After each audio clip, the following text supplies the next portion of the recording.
Hello, my name is Ravi Vij. I'm from My Cancer Haven. And today I have with me Dr. Sam Urrutia, who is assistant professor in the Division of Oncology at Washington University. And we are going to talk today about low-risk MDS, some of the new data that came up at the ASH meeting in 2024.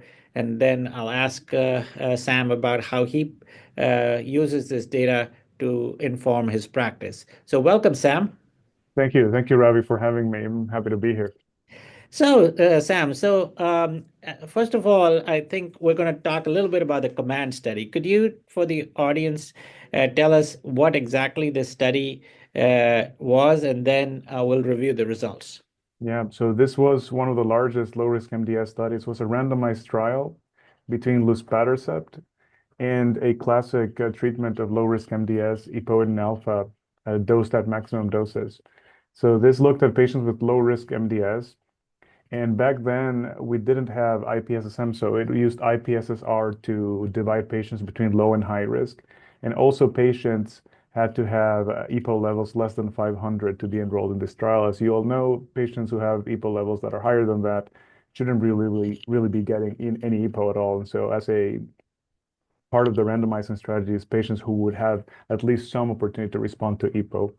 And then the main analysis was 12 weeks, sorry, 12 weeks of transfusion independence was the primary endpoint of this study.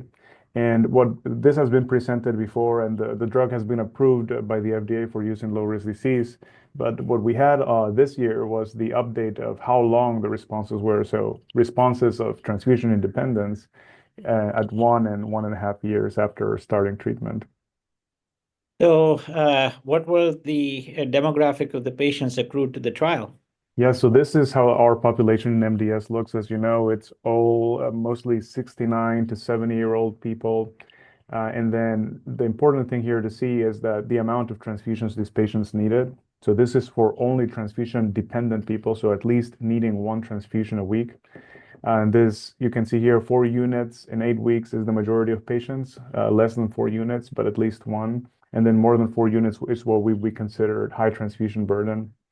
And then patients did not need to be SF3B1 mutated. So this is a main difference between this one and the prior study, the Medalist trial, that was a randomized controlled, placebo-controlled trial where patients needed to be SF3B1 mutated. This was not the case for this one. And so we had patients with SF3B1 mutation, which correlates very closely with ring sideroblast, as you can see here in the bottom to the right, but not all of the ring sideroblast patients are SF3B1 mutated.